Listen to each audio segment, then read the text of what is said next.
Okay, now members, we are going to see our last part. Here we are going to include, I'm taking it as a note. Reflections can also be done by slanting lines passing through the origin. Now, we shall see more of this up there. These ones are called lines of reflection. Y equaling to x and y equaling to negative x. But I'm going to give you some hint here as we go on. So, you know why is it appearing like that and why is it not appearing like you thought it would.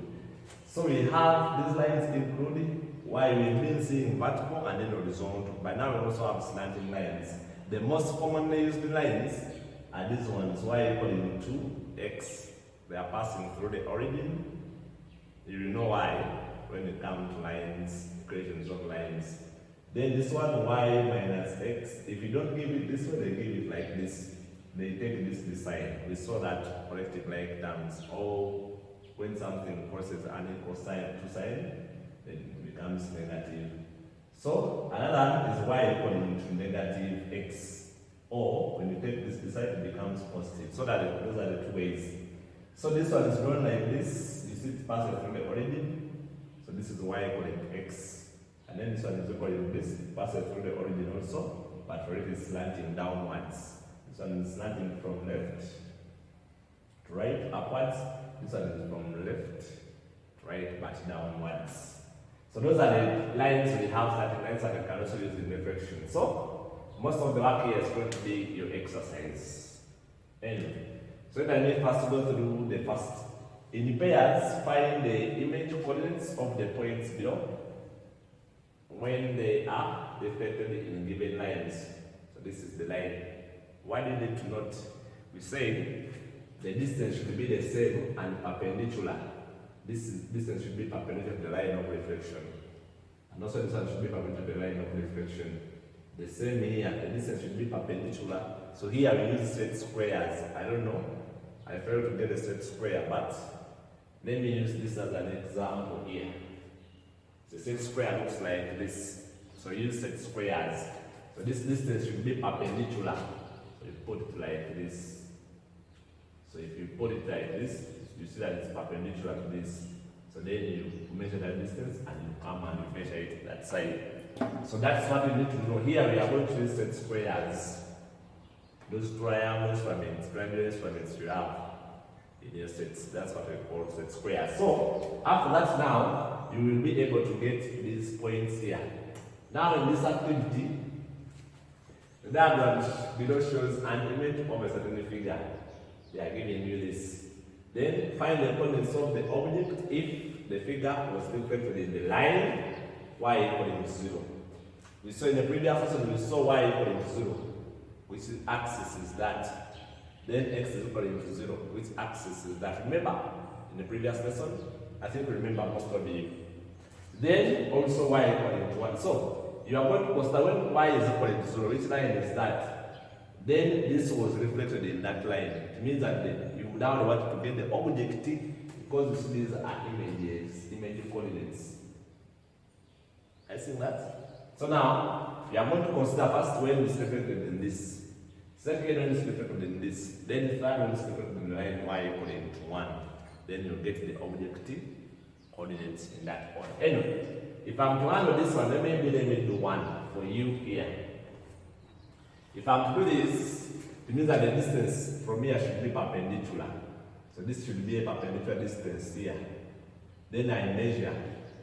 So perpendicular, you use the set square because it's the one which is perpendicular. I don't count one, that's why I'm not using it. So from here up to here, I'm seeing it's 1 unit. Then I measure also the same distance from the line. Now this is a line of reflection we are using. So I measure the same from here up to here. So it's that my end is going to be here. That's where my point is going to be a line. So this is now the image for this, using this as a line of reflection. So there are my coordinates for a line. It's negative 1, negative 1. When I come for this, still I measure this distance from here. It should be perpendicular. So here now you press your set square. You get this ruler, then you press the set square here. Then that set square is helping you to note that angle. Because the set square, it's a right angled triangle. So when you place it here, it will be able to give you a correct angle which is perpendicular to that line. So you see that now, when you measure this distance and you come this side and you measure the same distance, you see this is going to be the point. So this is going to be point B prime.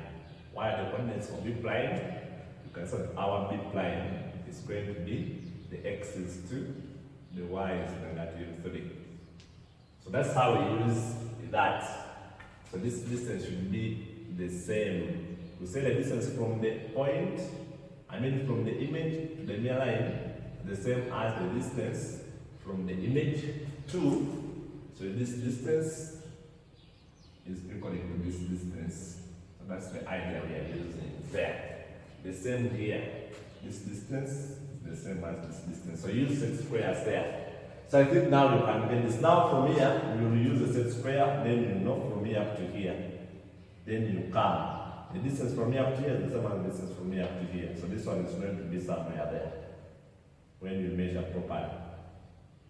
So this one, when I measure, you see? So the distance from here, like that, then from here like that. So that's where our point is going to be. So this will be perpendicular distance, perpendicular. That's why I'm showing you this is perpendicular to this. You get a point? So this will be now our P line. Then I come to R, should also be perpendicular. Perpendicular, this is my R. So here you just see, anyway. So this is my R here. So then I measure this distance from here. After putting here my set square, then you measure from here up to here, the same distance from here up to here. So when you measure, it's that it's going to be. So me, I'm getting this here. So it's up to you now to do those things.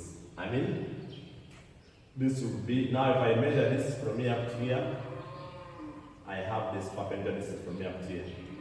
Then you also measure from there up to there. That's where my Q is going to be. Then when you come to R, from there up to there, then you measure from here up to there. That's where it's going to be. So this one, when you come to Q, from here up to here, I think you can see the perpendicular distance.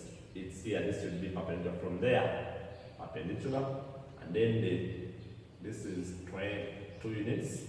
So these are also 2 units. So means that now my Q line is going to be there. Then my R, I measure from here up to here, then from there up to there. So that our R is going to be just there.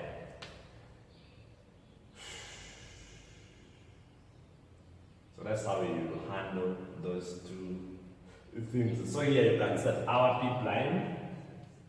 You see this is 2, 1. Then my Q line, you see it's going to be 4, 1. Then my R is going to be,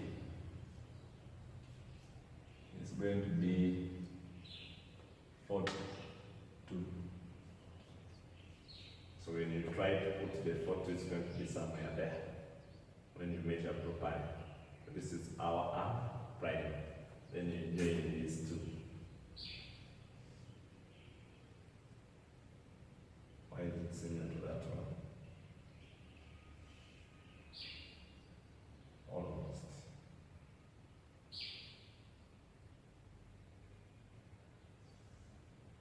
So that's how we do that reflection. This distance is perpendicular, then also this one is perpendicular to this line here. Then this one should also be perpendicular to that line. That's how we handle. From here up to here, same from there up to there. So in your graph books, graph papers, those are going to be very accurate diagrams. So that's how we handle those ones. Papers, these ones we've seen, just that now they are giving you the image, they wanted to get the object. Okay, so that's the end. We are going to see our pivot of integration soon. And we end it there. We have covered now reflection. We are starting to see reflection up there around form 3 or towards the end of form 2. We shall see more reflection.